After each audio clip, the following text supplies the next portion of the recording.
Welcome, everyone, to the Deep Dive, the podcast that skips small talk and goes straight for the concepts that shape our thinking and behavior.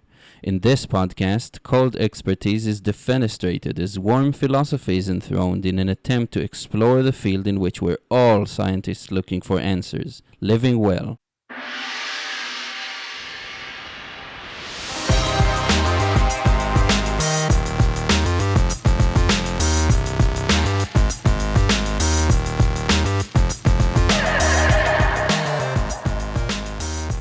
Hello, world, and welcome to another episode of the Deep Dive with Eyal Shai. I'm joined today by Amir Hajizamani from London, England. And hi, Amir. Hi, Eyal. Thanks for having me on. Looking forward to the dive. Yes, thank you for coming on. And here we go. What are you going to talk to me today about? Oh, I feel like we're going to talk about everything. I wanted to talk about my personal manifesto and sort of how I wrote it, why I wrote it, how I'm using it, and also to see what your take on it is and get your reflections on it as we go through it. Excellent. And for those listening, of course, there will be a link to the manifesto in the episode notes. Great. So usually I ask my guests to trace the evolution of the concept or practice back in time. So going back in time, how far do you have to go to really find the roots of this idea? Okay.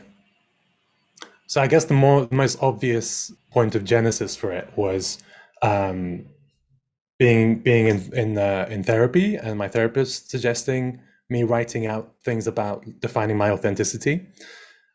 So I remember looking at a few other people's lists of such affirmations, or I don't even know what to call them exactly. I don't know if they're values, they're affirmations, they're goals, they're a combination of all of these things. And after reading a few different people's, I think it just came to me. Like, I don't even remember exactly how I wrote it. I just sat down and 23 items came. It wasn't a process that took days or weeks, but at some point in 2019, I just had 23 items on a list. What I do remember is that one of the items, number 12, had already been playing around in my mind for a while. And that one is playfulness, usefulness, and restfulness are the only three states of mind I want to inhabit. And it's quite interesting for that to be the seed of this, because quite often when people read the items on the manifesto, that is the one that they pick out as like, oh, I really like that one. So, if this is a pearl, this was like the first grain of sand that everything else kind of built around. And why did I do it? Yeah, I think it was going through years and years of being seemingly depressed, seemingly quite anxious, seemingly quite sort of uncomfortable in the world, getting to a point where I just had to figure something out. I just be like, okay, why is it that I feel this distance with myself? Like, this was just one way I found to do it. And now that I've written it, it almost sometimes feels like I've written my own prayer, my own set of mantras that because the way I use the manifesto is I read it every day. And what happens when I read it every day is that it either brings me to a center or closer to myself, or it highlights where I'm at a distance with myself and what I might need to kind of change slightly. So is that an idea, just so I get the idea behind it, is that an idea that originated in you basically? It's not a known method of kind of connecting people to their own authentic selves? And also, if you could elaborate a little bit on the authenticity issue, if you don't mind sharing why this is the concept. I mean, I'm sure that a lot of people go to therapy and different concepts bubble to the surface, and that's what they're going to work on. But why authenticity of all things? Well, actually, the question of authenticity came from, I just realized there's another part to the origin stories. In 2019, I started this 6-month peer coaching program called a learning marathon. And in this learning marathon, there was 9 of us as a group. We came together and we co-created 6 months of kind of learning based on questions that we would have. And my initial question that I started with was, how can I share my stories in a way that helps others? And then that question evolved into, what is my sustainable authenticity? And I think it was because I realized that in order for me to be telling my stories, I needed to be in touch with them, to be able to get close to them without running away or without feeling too much shame about them. So that felt like authenticity to me. Kind of, can I be comfortable with the different parts of myself, different aspects of myself? And then the sustainable part was that I noticed that at times in other people and in myself, I'd seen them describe themselves as authentic, or I would describe a moment as authentic. I was like, well, how can I sustain this? How can I feel this like more often, more regularly, more clearly? So that's kind of where the question came from. What is my sustainable authenticity? So, and I don't know if it's a standard practice. Like I know that if you Google personal manifestos, there'll be other people who've written them, and that's kind of where I got inspiration from. But this was just one of probably many ways in which you could do it. I guess I'd been looking at various ways that different traditions help people like get centered and get grounded. And for some reason, I just didn't feel like I wanted to take an off the shelf thing from any given tradition. But as you read the manifesto, you can totally see like, oh, this is a bit of Stoicism, this is a bit of like mysticism, this is a bit of Buddhism. Like I was like, oh, okay, it's all coming together. Yeah, for sure. Yeah, it's interesting for me to think about the concept of authenticity to begin with. What do you think it means exactly, authenticity? Can any one of us be acting and we know we're acting and yet not be authentic? So where does it lie? Where does the truth of us lie? Yeah, it's like the classic question of like the advice of be yourself is like the most useless advice, right? Because like, how can I be anything but myself? Right. Is that a kind of like thing you had in mind? Well, yeah, also and just really trying to think about, or all of us basically, what does it mean for us to be authentic, and really maybe go by way of elimination, or the opposite, and say like, when you're inauthentic, what is it that you're yearning for when you want to find your authentic self? What is the desire for what exactly? I remember at certain points feeling like I was picking out moments or experiences in life where I just felt the most either at peace or joy or, some kind of good feeling of alignment. It was like, oh, this is how I'm meant to be. Like those moments where I felt like, oh, I'm really present, I'm really here. So in a way, I guess the manifesto is a series of like empirical observations from my own life. At that point, I would have been what, 29, 30, and being like, oh yeah, that time when I wrote that thing and shared it with people and they really resonated. Oh, so apparently storytelling is a big deal for me. Or like that time when I managed to get both give and receive feedback in a way that was really honest but also really useful and wasn't brutal. It's like, oh, that honesty and kindness can go together. They do go together. So these were things that I kind of was picking out. It was almost like getting these like highlight reels of my life. Like these are the moments where you felt most inner peace. Is I guess how I would put it. Yeah, I guess, and then the opposite being like the times when I was always thinking about the future or the past, being held down by the whatever traumas or whatever worries about career or relationships or whatever, and being like, okay, why were those feelings coming to the surface? And there's lots of reasons why those come up.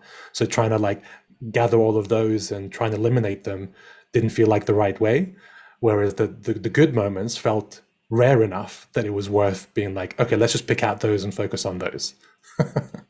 Yeah, I can relate. I can definitely relate, and I think I get what you mean. But I think it's worthwhile, because since we're talking to kind of more explicitly examine like the authenticity concept, and it's very interesting because also when I reflect on my life, there are just things that you do and just feel right, that it just resonates better with your soul, or whatever is at the center of your being.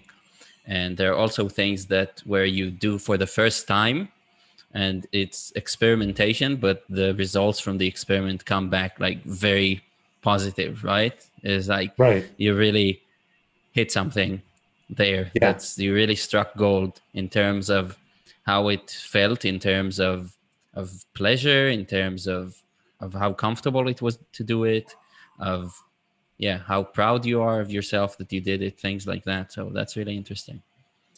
What's the yeah, that thing about experimentation and things maybe you're not sure about, but then you figure out, oh, okay, that went well. Um, that made me think of the breadth of experience you need to be able to kind of figure out your authenticity is kind of very hard to define. And I think I almost don't even like the word define, because define feels like you're imposing something on yourself, whereas that this is more of a discovery or an emergence. And like I said, it was based mostly on like observing points in my life. So that was very much looking at what had happened and seeing, um, like picking out the relevant bits, as opposed to saying like from now on I'm going to be this type of person, which is a bit more kind of like control-y. Um, so I don't know. I sometimes wonder about like, have I had enough experiences to like really be able to say this is my authenticity? But I think that's also why I'm in the process of reviewing it now, because I think certainly in the past 2 years, enough things have happened that I'm like, maybe I'm a different person now, and it's very good and nice that I would change over time. Yeah, I will want to ask you later about the whole concept of a manifesto as a device that, in a sense, kind of fixes yourself in a way, Right. and about how to approach redoing it.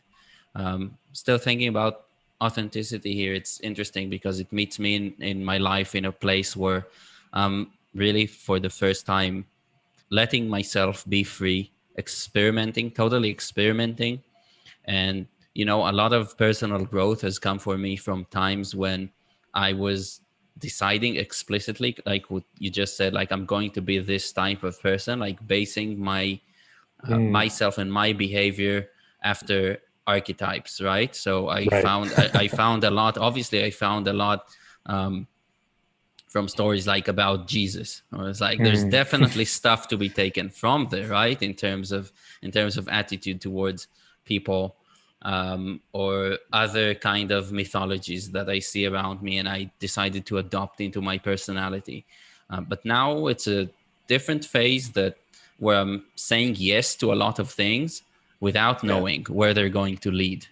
Okay, and it takes courage to kind of trust yourself that it would actually go to a good place and not a bad place. But I'm Mm. wondering, I'm wondering if you're experiencing anything similar. Yeah, I think the in terms of things that you fix or discover. Actually, last night I was thinking about this idea of like, should you go by this rule of, people talk about like, if it's a hell yeah, it's either a hell yes or a no, or that, but that gray between some things are a hell yes, some things are a hell no, but what about like all the stuff in the middle? So actually quite a lot of the good stuff comes from the middle. And I don't know, I think I just went off on my own different train of thought. Ask me the question again. Do you, do you feel like there are things in your life that you were, because you were talking about explicitly telling yourself that you're going to be this person or that, and hoping to find authenticity in this way, but maybe for it to be truly serendipitous, and find like truer answers to that, Mm, who is mm. my authentic self, we need to go not by um, explicit kind of decisions, but just a lot of experimentation. Right.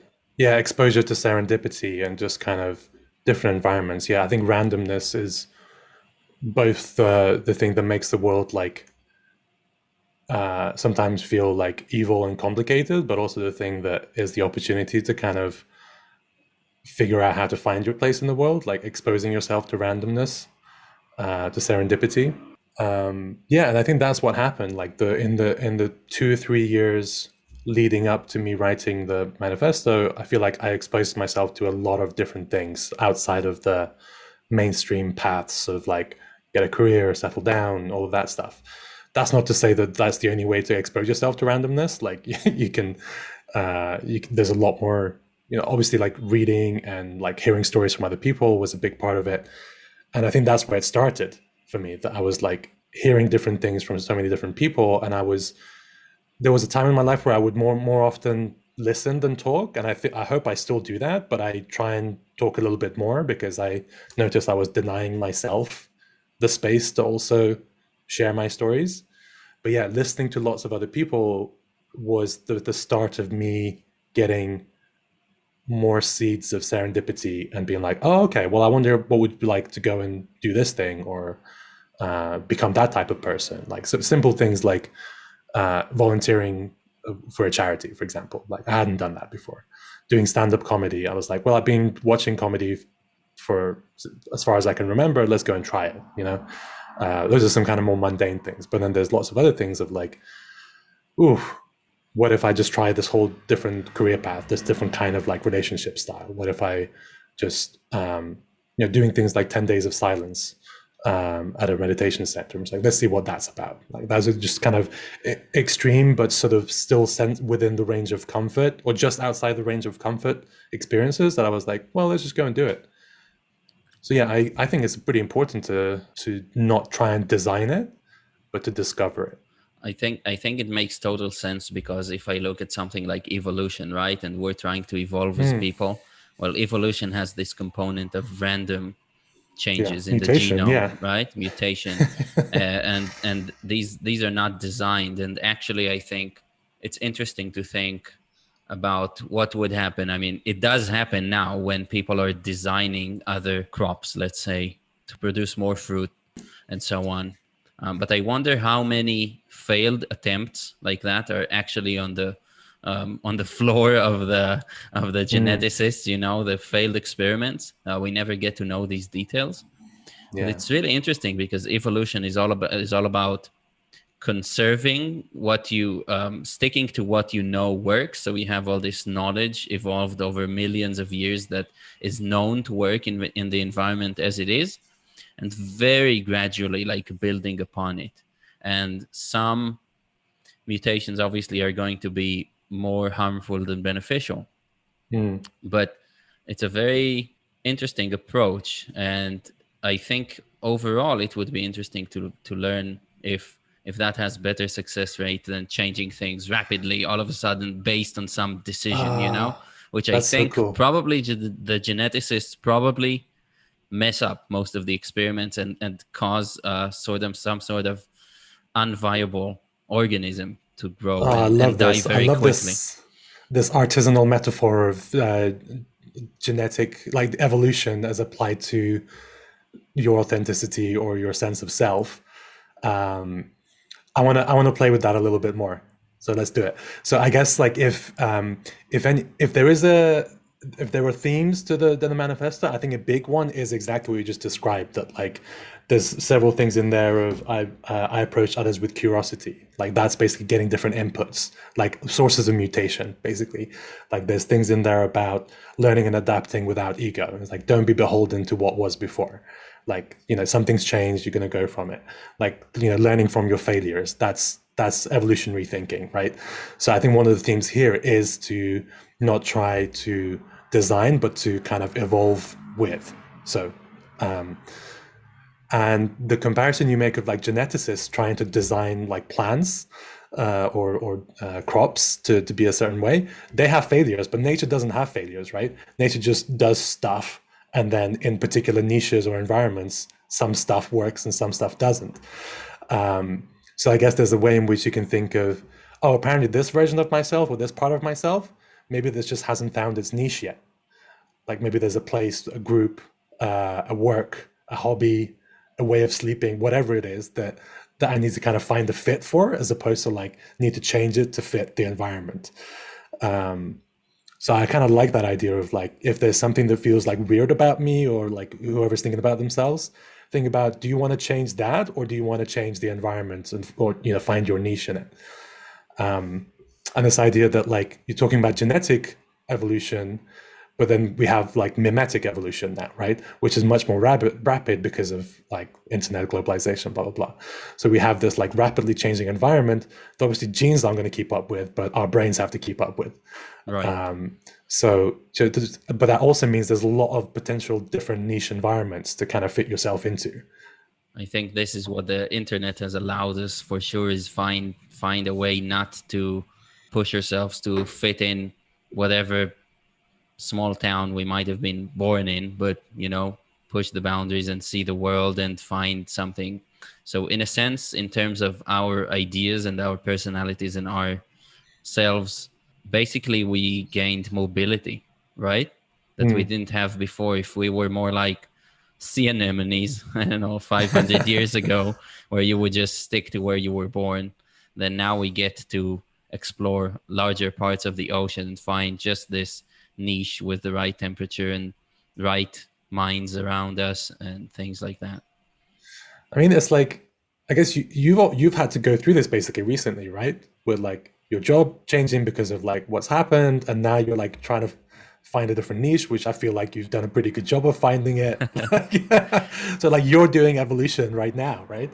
I try, yeah. I mean, and it's totally serendipitous. I didn't know that I would find online communities that were. It was totally serendipitous. I had no idea why I went on Twitter. It Mm. was way after I closed my Facebook account, and I just figured like it's a platform that is more searchable for the topics that I want to follow. And it was totally serendipitous to find the people that now I'm so grateful for having met them.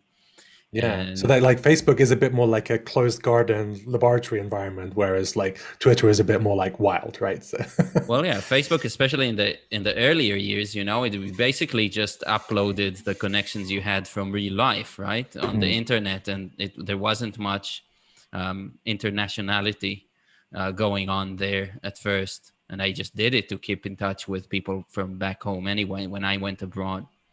And Twitter, I feel, is better suited for this day and age where you want for curious people to connect with people all over the world. So yeah, you're right. It is an evolution, and now that I found the sort of niche that works for me there, then I'm really trying to find people that can prompt me to go outside of myself once again and keep experimenting, keep mutating, to use the language we've been using. And it's been amazing for sure. It's funny because I guess my question, the question that came up in my mind as you said that was like, oh, I wonder what the next mutation is going to be or what the next evolution is going to be. But that's the whole point. I don't know. Like it's going to be completely random. It's Just like, very hard to know, but this is the thing, is like, I think that the fact that we're in a more international environment now, first of all, allows us to be more authentic, because right mm, now I'm in this space in my physical community where I am, but nobody knows what I'm doing, and I'm really essentially in a very different place, and I don't have to be confined.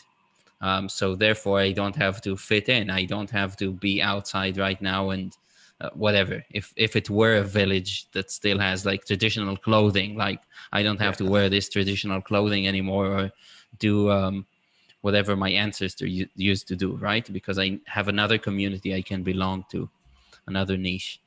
And You said internationally a couple of times. Do you think that's the biggest sort of factor in that, like the international nature of the communities you found, or is there something else? I think part of it is is that because I've always been interested in other cultures and other people coming from other cultures, and our conversation, just our little chat before this recording began, like immediately went to the place you came from, the place your parents came from. Like I've always found that fascinating, languages, Mhm. customs. So that's one thing, but also just the sheer numbers of people that can now meet in the city square. It used to be Mhm. just the residents of that city, and once in a while you would have a traveler coming with his caravan caravan of spices, and he tells you of all these like faraway lands and the stories and the tales. And now it's all available to us, and I think there is no reason for a person today who's not feeling comfortable in their own skin because of the context they're living in. It's really important for me to know, to let these people know that they can just go online and find the right place for them. There was a Catherine, who you know, she tweeted something recently that made me think of that, the idea of like never feeling like part of any particular in group, which I resonated with, and I think quite a lot of people in our little part of Twitter probably resonate with. And my response to that was like, yeah, we're kind of like group nomads, or we're the ones like going between the town squares, right? But there's a lot more of us now, right? Like it's like all the caravan people, like we're all kind of somehow managing to meet somewhere. Yes, exactly. Exactly.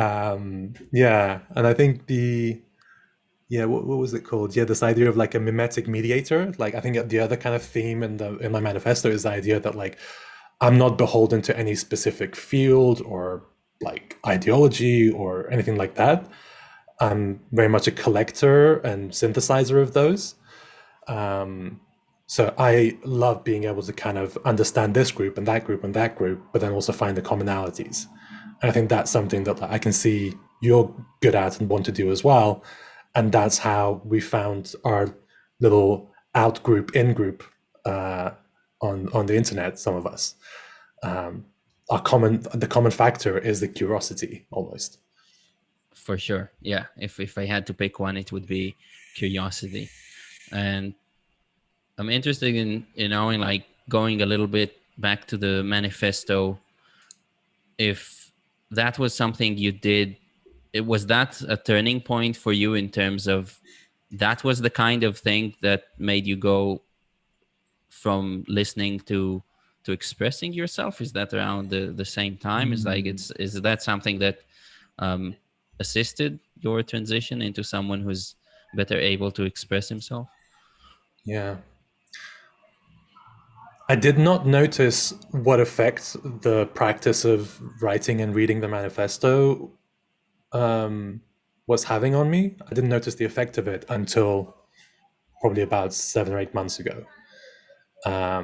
And I noticed it because I was seeing more of it was a very different quality of feeling when I started reading it. So when I first wrote it, I felt some of it, and I still some of it I find a little bit cringe, or like, who do I think I am to be saying that stuff about myself? But that became less and less the case over the past 2 years, up to the point where I was regularly reading it and feeling like I think I'm living up to my manifesto fairly okay. And then manifesto is a set of promises, right? It's things you're trying to manifest, to use a word that's probably been co-opted too much. Um, so as a tool of self accountability and self compassion, I noticed that I went from trying to drag myself towards it to being like, oh, I think I'm in the vicinity. I'm pretty close to it. Um, and I think the way it happened was I just rewired. It was like a rewiring. It was like an operating system refactor.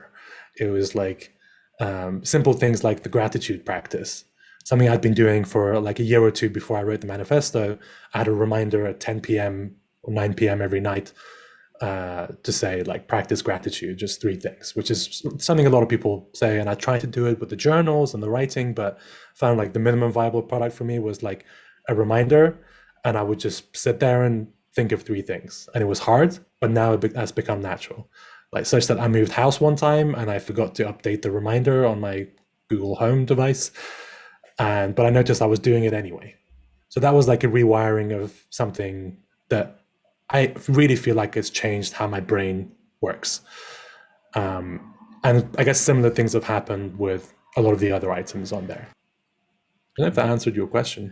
have you felt any pressure at first? I mean, I think it's implied in what you're saying that maybe there was this aspect of feeling pressure to live up to expectations, because now you did outline a sort of person that Yeah, I that did. that you that you that you identify with yourself. And Yeah. I'm curious about how it felt at first.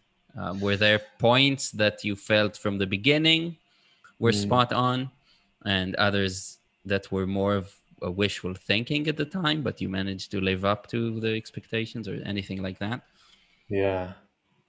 There were some that were some items on there were more aspirational, um, but they still had a hint. I had a hint of them in my past. For example, the first one, which is the one I feel the most awkward about because I feel like I haven't done enough for it, is like I'm a writer and storyteller, a master of words. So that's one that I quite often would face it and think, yeah, like today was a good day. I wrote like this thing and that thing, and it was awesome.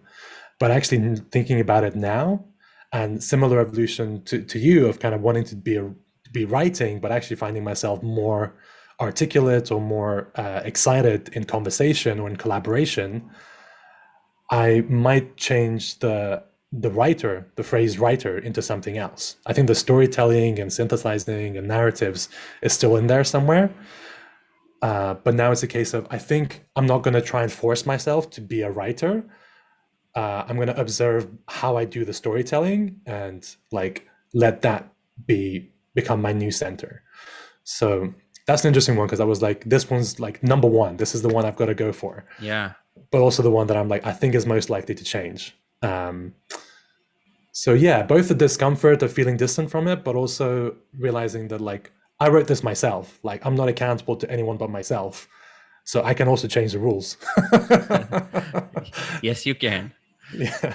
Yeah, it's very interesting that you tell that about a writer, because I think out of all the points on your manifesto, and I'm not as well versed in it as you are, but I think there's a lot of the features, a lot of the points deal with others and do that. And definitely writer for me in my journey, where I also tried to write, I noticed Mm, that a writer is kind of, it's very appealing in our individualistic culture, right? yeah. There's one writer, you hardly ever find collaborations of two writers writing one poem or anything like that. It's like highly individualistic, Mm, highly creative, and also highly valued by others in our society. So it's a very natural route to go down to the writing profession. But I also see a kind of a sea change in my life, and I try to be in the company of people that are going the same way, of pointing out to people, it's like, look how much can be achieved through collaboration, you know, yes. not Yeah. to mention the joy that comes to most people. So of course there are some people who are these lone wolves, who don't even feel comfortable around other people. Writing is definitely the thing for them, but I think most people actually enjoy collaborating. Yeah, I think so. And I think it's interesting to think about the people who we do see as lone wolves, which do exist, or people who kind of somehow are individually kind of really impressive or productive or prolific. Um, there's usually, the famous saying of behind every great man, there's a woman, doing everything or whatever the phrase is. Or like, whoever, wrote this book or that book, all the kind of philosophers of many centuries past, they were usually quite well off or wealthy in some other way. So they were kind of like sat atop this mountain of privilege, money, access, whatever, that meant that they could be lone wolves and take their sweet time doing stuff. And I think for most people, that's not the way it's going to go. Like we're only going to be able to co-create and like do teamwork to do some of that. And maybe someone will be, the more visible person or the forefront or whatever. But a band has a vocal, like a lead singer or a lead person, and there's still other people in the band. They still, have to make the music together. Um, so yeah, so in terms of the writing and me being a writer, the idea of me just sitting there, I think you mentioned this, or be just sitting there for hours trying to write, it's like, why would I subject myself to that when that's clearly not what I want to do? Not my authentic self, after not all. not my opinion. This is far from peaceful. The inner peace is not here. um, so actually, yeah, like for example, doing recording rackets and stuff has been really good because, especially since they added the transcriptions feature, I can just like take some text from a racket and be like, oh, this is my Here, my I wrote notes. I wrote this today. Yeah. Yeah, I wrote this today. No, that's so true. And I think one metaphor that came to my mind before when I was conversing to people about this issue of having the alpha at the top, or the person who everybody has their attention turned to this person. It's more like a tree, you know, when the tree is in its Mm. seed stage. Like obviously the seed is the star of the show. Like even if you look at the tree, everything came from this one seed, and there can only be one seed for a tree. But in the end, you have this symphony that the leaves are creating in capturing Ah, sunlight and love that. and doing all the photosynthesis. And Yeah. sure, you could do without any one leaf, but the harmony is not going to be the same. And if you take out enough of them, then the whole Mm. thing is going to wilt and die, right? And then the I love seed that that. started it eventually is not going to be well known after all, because Yeah. the other parts are not able to play their role. Take over. Oh, I love that. That's the seed in the tree. That's a great metaphor. Yeah. Oh, that gave me chills. That's my job. No, no. Yeah. And I'm Um, wondering, if that could segue us into like social aspects in your manifesto. Like obviously, it mm, reflects a deep caring for others around you as well. And also, I'd like to hear from you if this is something that was made clear by the manifesto, or were you always about mm, doing things with other people and caring for them? yeah. Interestingly enough, the someone who read the manifesto once told me like there doesn't seem to be a lot about the outside world in it, or like things that are outside of myself, and that wasn't intentional. But I think it's I see why, and I kind of like that that's the case.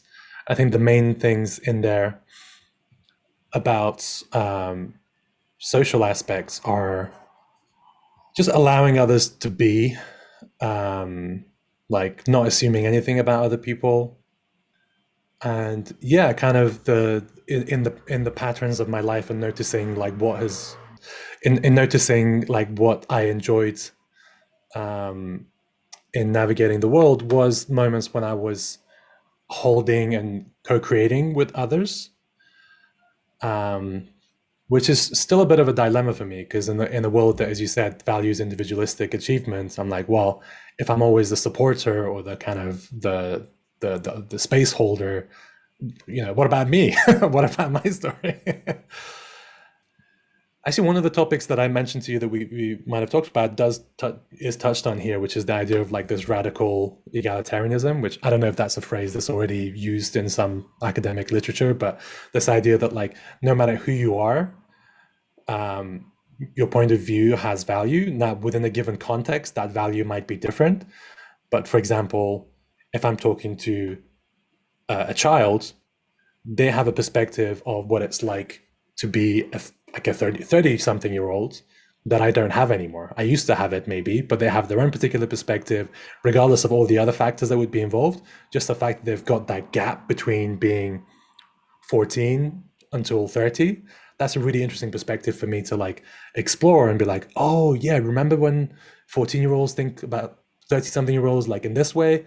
Like that's crazy, like how my thinking has changed. Likewise the other way, like if we talk to a 60-year-old, it's like, oh, when I was 30, this and that and the other. Like it's not necessarily that their opinion or experience is more or less interesting, more or less valid, but it's definitely interesting. um, and in some ways it feels like very social, but in other ways it's also very like personally relevant. I'm like, oh my god, by looking at my life, I'm the only thing I can experience, and I'm the center of the universe. But by seeing it from other people's perspectives, it just enriches it so much, and I see things that I didn't see before, and that's what I try to respect. Yeah, that's great. And it I'm just gonna go off on a tangent for a moment, but just recently I was revisiting my teenage years in a very interesting way, because for some reason I can't remember what I was feeling that day, but being a depressed teenager, I listened to a lot of OK Computer. Yeah, So nice. as I'm sure you have you? Yeah, A little bit, yeah, yeah. Okay. So that was definitely a defining album for me in those years. And just recently I put it in my earphones just alone at the house, and just kind of immediately took this wormhole back to my, 17-year-old self, and really got in touch with the person that I was then. Mm, Um, but kind of I was trying to find the best amalgam between the person that I am today and the person that I was then. And so going back in time, so now I was a 17-year-old, but not depressed, strictly hopeful, and trying to see how I can unlearn the last 16 years or so and go back to this unwavering optimism that is associated with teenage years usually, and really mm, unlearn all the years where I was just this person who's had to get a job, and be serious and all of that, because I was trying to kind of yeah. go back to a place where everything, where more things were available to me, options, right? Or like Mm, ways for the world to unfold. And it was a really interesting experience to put on something that's emotionally salient and takes you to a very specific period in the yeah. past, and kind of see how you feel in that space with some of the wisdom that you have Yeah. Time in travel through music. yeah. Love that. Um, did that have social aspects for you? That looking back and comparing now and then, like, did other people come into that exploration? No, actually not. It was deeply personal, except, I told my wife immediately afterwards that I had gone through something special. It was really special. I hadn't done it again either, Mm, but it was also totally serendipitous, because I had no idea that morning that I was going to put on OK Computer and travel back in time. But yeah. I just found that this could be a nice experiment to have for anyone who's kind of wanting to get in touch with any period of their life. Maybe it's Mm, not the teenage years, maybe it's just 5 years ago, but put yourself there, kind of backtrack and look at other options, maybe other potentialities that never materialized, but now you want to make them available to you again. And yeah. It's I have a journal that um I've written in maybe an average of 2 or 3 times a year since I've got it, and I got it when I was 18. So it's interesting to flip back through it now and see some of the same things that led me to writing a manifesto and doing therapy and doing all this other stuff. Like literally, the first page of that journal is um, is me talking about my name, and I was grappling with my name in the Western world since then, since I was 18 and probably younger. And only last year, actually around the same time last year, I wrote a little article about names and how complicated that is and what it does and how it affects my relationship with my past self. For example, doing like a bit of time travel myself, of like getting in touch with my inner child and noticing that the child wasn't responding to me calling it Amir, because that's not what the child was called. The child was wow, called Amir Hussein, right? Um, and that was like a big, like, oh my god moment, because I was like, yeah, I've just been like locking this child away. Like, even if I hadn't locked it away, he was not getting any attention because I was literally not even calling it the thing that it recognizes as its name. that's amazing. um yeah, so like so it's interesting to be like, oh, that journal said, what do I call myself, playing around with my name. And then here we are, like 20 years 10 years later, I'm just like, oh, I'm still grappling with that, and finally I've had some kind of breakthrough, and now I'm at peace with it. So yeah, that was a nice bit of time travel. But then there were bits where I'm like looking through the journal and being like, oh my god, I'm still going on about the same thing. um, so yeah, I like that as a. So in terms of like respecting other people's perspective, I guess that applies to your past and future selves as well. It's like, like sometimes I wake up and I'm like, oh my god, I did the washing up last night. That was such a good thing that Past Amir did. Now I can wake up just little things like that. For sure. I mean, I think all of us have to at some points make decisions that we know are going to have effect years down the road. and I think it's a good practice to kind of make a point of really remembering the place you were coming from when you made that decision, so that you don't fool yourself later on in life and call yourself an idiot or a wicked person or any sort of derogatory thing, and treat yourself with respect. Like, yeah, if I remember it well enough, then I can see exactly what my reasonings were, and also leave room for mistakes. So know that what you're doing might not turn out to be optimal at the Hmm. time. But I really like the way you take your manifesto over to that area where um, it's not just others but yourself as well, for sure. Yeah. Which which of the things on there that you said you had a look? Which of them stood out to you as ones that were confusing or let you were less sure about? Oh, I'm not sure that any of them were totally confusing to me, but yeah. Oh, today I think I locked in on 20. I make value judgments only when there is a goal in mind. Otherwise, everything is as it should be, because that Oh, relates to a conversation I had yesterday. And yeah, I'm interested. If you're willing to elaborate, I'll be happy. yeah, that's I like that one. The interesting thing about that one is that it's ended up working backwards because we make value judgments all the time. Well, I make value judgments all the time, consciously or subconsciously. So, on a conscious level, I can kind of follow this. I can be like, well, why do I like this conversation, or why do I not like this conversation, or why am I feeling annoyed with the weather today, or whatever. um, that that usually leads me to like, okay, well, what is my goal, or what is the thing that I want or expect in the world that is not being met? What is my expectation that's not being met? So quite often the value adjustments actually lead me to figure out my goals and expectations. And over time it's also meant that I just can maintain a bit more equanimity towards things that, like, even a few 3 4 years ago would have made me feel like really bad or really good even. So I think that the interesting thing about all of this is that it applies to the good stuff, quote unquote, as well as the bad stuff. Like, oh, why am I so happy that this person responded to my email? It's like, oh, I guess I really wanted them in my life in this way or another, or I'm really hoping they give me a job someday or whatever. Like, that's why it's making me happy. But I might have, like, send them an email and they might have replied for completely different reasons. But examining why I'm judging it to be so good or so bad, like, helps me clarify, like, oh, okay, apparently that's what I wanted. Um, Oh so yeah, this is yeah, not the that way I that makes expected this sense. to work. Yeah, that's not the way I expected that item to work.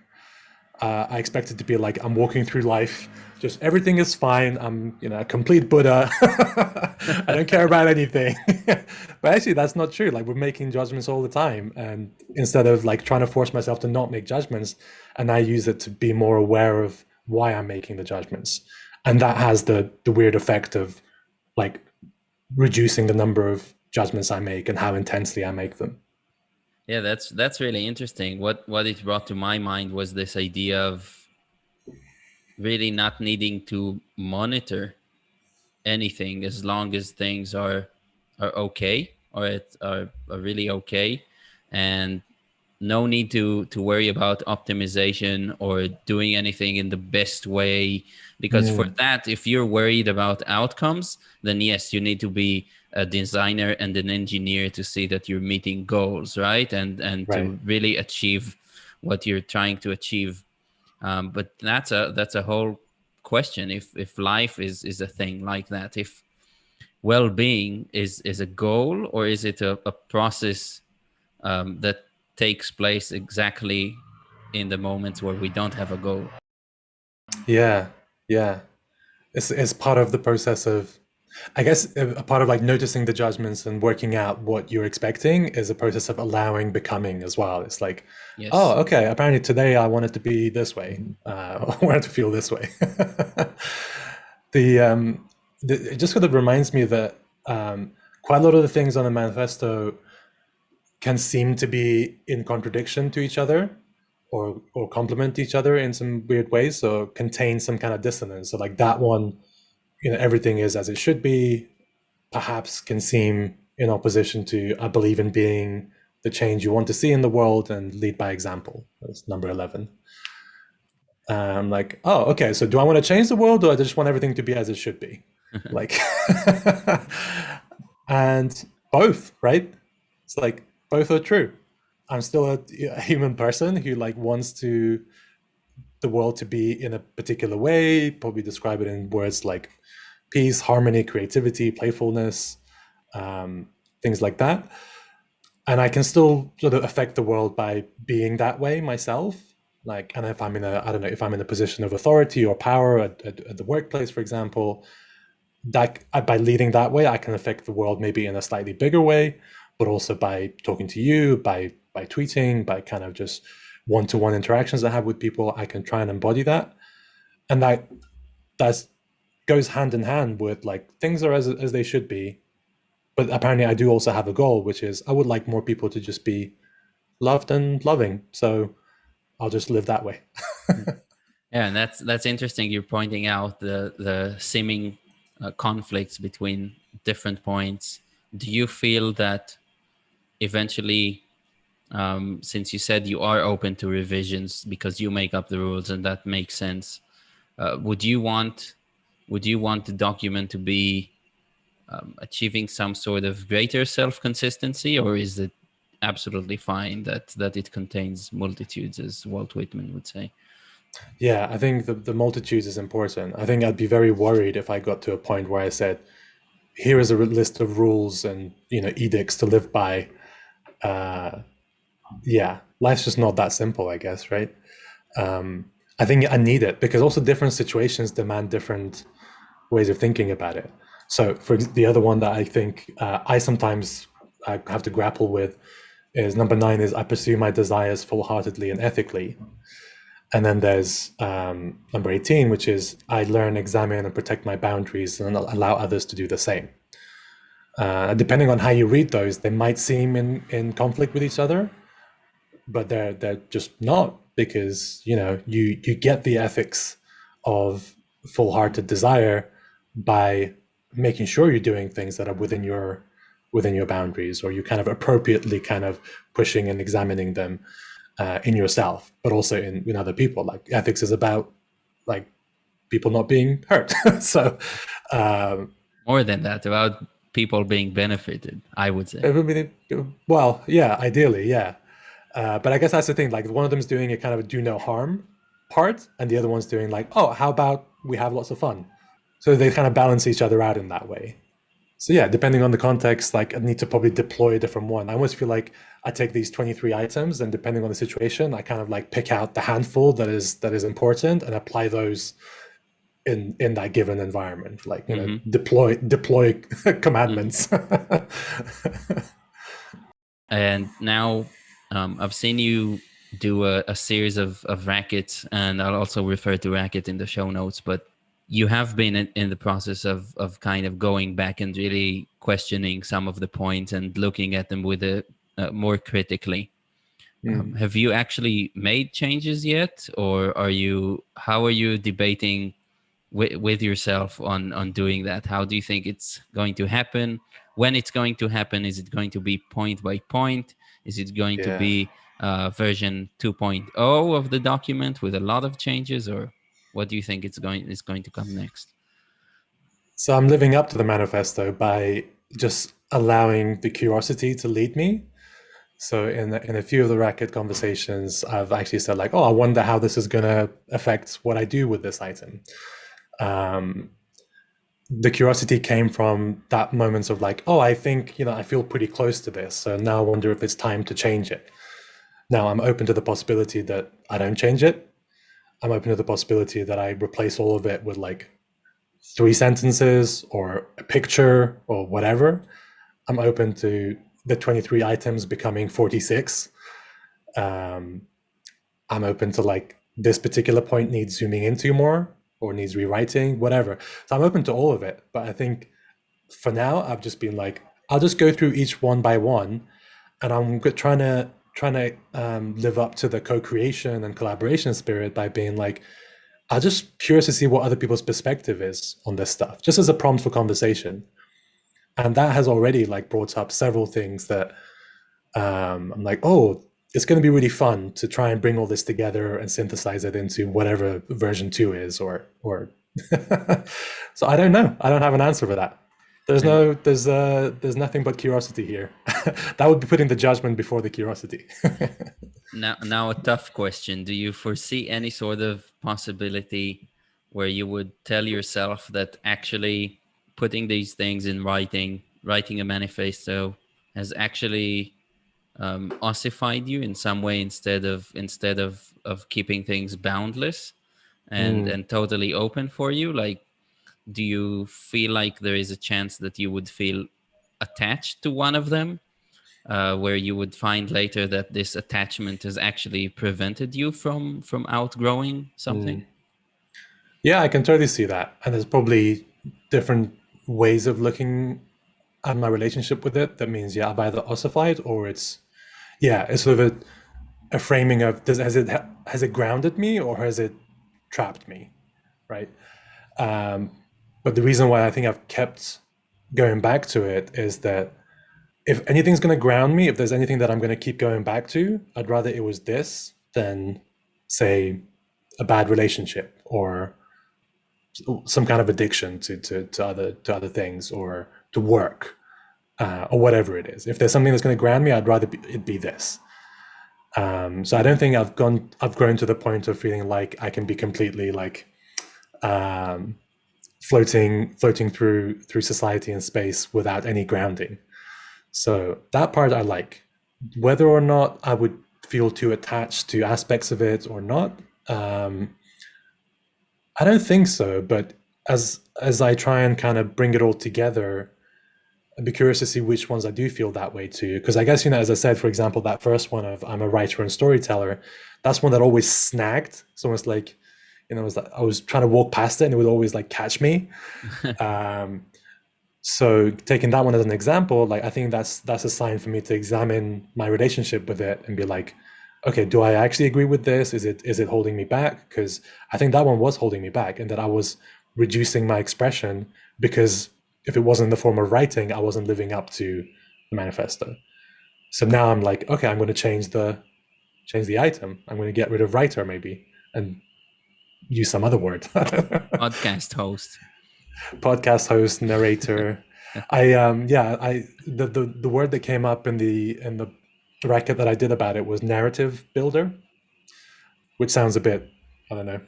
I don't know. I'm yet to become comfortable with it, but we'll see. Well, I guess I get the impression that everything is a possibility. Is that more of a tool to rediscover authenticity, as you've said? Is it a lifestyle choice to write a manifesto, to read it? Will there be a point where you think you will come to a point that says that it served its purpose and you would scrap it altogether? Yeah, yeah, you're right. Actually, the other possibility I didn't mention was that, yeah, I just don't have one anymore, right? So so the revision decision to try and revise it came from that feeling of, I think it's served its purpose, or like, the 80% of its purpose that it could have served, and the remaining 20% is going to take another 10 years. So let's see if I can change it so that I get to something that will take me through however many years the next one will. Yeah, there's a possibility that I might just not have it, and that would be cool. But again, I think it's that back to the, does everyone need an anchor point, something to ground them? I think I do at the moment. So for the time being, I'm probably going to have something. Um, yeah, yeah. And for that to be created by myself, so that like when I read it, like, 23 items, but each of them I read, there's like a whole host of memories and tentacles into various feelings and thoughts that come with it, which wouldn't be the case if I was just, if you handed me the same document but I hadn't written it, it wouldn't have the same effect. Oh, I'm Um, sure. so yeah, just the fact that I've come up with it, I think there's some weird thing of like, I don't want to be told what to do. So, so that's probably something to explore, my relationship with authority. It's um, not under, surprisingly. yeah, exactly. Yeah. There's nothing about authority, if I'm not wrong. No, it's because I just don't even want to hear about it. Although interestingly, authenticity and authorship are related, right? Or Right? Yeah. authority and authenticity. So that's Self authorship or self authority, I guess, is mhm. another way of thinking about it. Or kind of people use the word sovereignty, right? And it's like, how can you be sovereign? That's another way of saying authenticity, I guess. What about the actual practice of reading in it? Like, how do you approach it, and how does it happen day in and day out? Is it always in the mornings, always in the evenings, or No, I don't have a set time. I have it on my kitchen cupboards. So when I make coffee or breakfast, like or whatever meal, I'll be reading it occasionally. I also have it as a reminder on my phone with a link to the Google Doc. Um, and so sometimes when I'm reading it when I'm out or whatever, what's really good is that I end up like commenting on it in the Google Doc. So I have a conversation with myself back and forth over time. And that's also what started one of the triggers to do the revision or do the review. Because I noticed I was like, oh, there's bits that are like now I'm starting to feel a little bit more feel different about than I did 6 months ago. It's like I had this question that I'd commented on this line last year. This year I feel very differently about it. I would answer the question very differently. So I've already kind of been reviewing it accidentally through comments on a Google Doc. So between that and reading it in the mornings, um, it's kind of grown with me. It's if it was a seed, it has now like it's sprouted a little bit. I don't know if it's going to grow into like a tree or it's going to stay a bush or whatever. Um, and the other way I use it is that there are times when I don't want to face it. Right? There are days when I'm like, no, I don't want to look at it. It's basically days when I don't want to be accountable to myself, right? But I also have to interesting? remind myself that like, oh, that's also it's not just self accountability, but it's self compassion. So if I'm not looking at it, I'm also kind of hating on myself in some way, or seeing myself as somehow having done something wrong or bad. So that's a sign in itself. Even the act of not reading it helps me notice stuff. Right. That.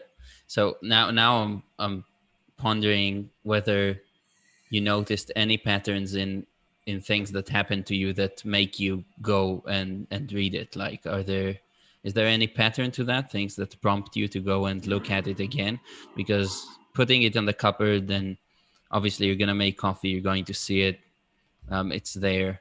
But I'm wondering if you noticed anything, a pattern. I can't say I do. I think the reminders are daily. The reminders also in my calendar. So sometimes it goes past and I just forget about it. But then, like in the afternoon, I remember and I read it.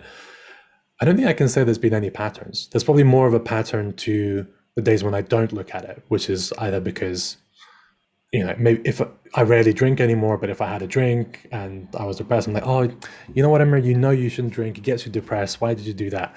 So like now I think of that. Or honestly, so much of the time it's the basic things of like, have you slept enough? Have you eaten any food? Have you gone for a walk? Have you talked to anyone today? I'm like, oh, that's what it was. That's why I was feeling shit. So, so that I've spotted the patterns of when I'm not willing to face it. I can't say there's any patterns otherwise. Sometimes as well, I guess I have a thought about one of the phrases, and I open the doc to comment on that specifically, just to capture it. Um, but otherwise, yeah, it's there's not a big system to it. Yeah, I think I'll just invite you to add anything that you think maybe we left out in this conversation, or other interesting insights that you had while reflecting on this habit of keeping a manifesto. I guess I've been thinking about in what form or whether doing something like this would be useful for others in achieving some kind of groundedness, inner peace, whatever, and how I might do that. So a big part of doing the review conversations with people that I didn't expect was some people being like, "Oh, I'm gonna write something like this myself," and just seeing what comes. Like even if you don't end up using it as a practice or whatever, and trying to rediscover how this came to be, because like I said, there was maybe a seed, but I just sat down one day and wrote it. It wasn't like a big exercise. So is that something that can be recreated? Will it lose something if I try to recreate it? Like if I have a workshop and you and some other people attend, why would they attend? Would they be able to get to something that they find meaningful? Is it the right thing for them? What are the alternatives to doing this for different people? That's what's on my mind. The kind of actually the social aspect of it. Like, what does this mean for others? And on a more personal level, this idea that I was very kind of self-conscious and nervous about, asking people to come along and talk about my thing. It felt very self-indulgent, but I noticed that people were really appreciating it, like, because I'm not asking them to come and interview me or for me to interview them. It really is just a prompt for conversation. And that's felt really good. That's really reassured me about the value of collaboration and co-creation with people. As you said, like the seed is there, but the seed, after a while doesn't really matter. It's not the main part of the thing that grows. So that's been really powerful for me, of not taking myself too seriously, whilst also like being willing to plant seeds and seeing them grow. Wonderful, wonderful. And now, as is the custom, you are now free to also tell our listeners where they can find you, what you do, anything about yourself, that projects that you're doing that you want to put out there. That would be also really good. Sure, yeah. People can follow me at Amir HHZ on Twitter. I don't have anything else to plug. I think at some point in the next few months, I hope to get my coaching and consulting practice up and running for tech and product teams. The manifesto and the work I've done on myself feeds into that a lot. And then kind of wanting to help people grow and help people kind of find their own path is a big part of that. So yeah, and I say some funny stuff sometimes on the internet. So yeah, follow me. Great. Well, that's a good enough reason for me, and I'm a follower. And yeah, Amir, thank you so much for taking the time to share with me and with us the insights you had. And thanks a lot, Eyal. This is really great. Thank you so much. Thank you. Bye-bye.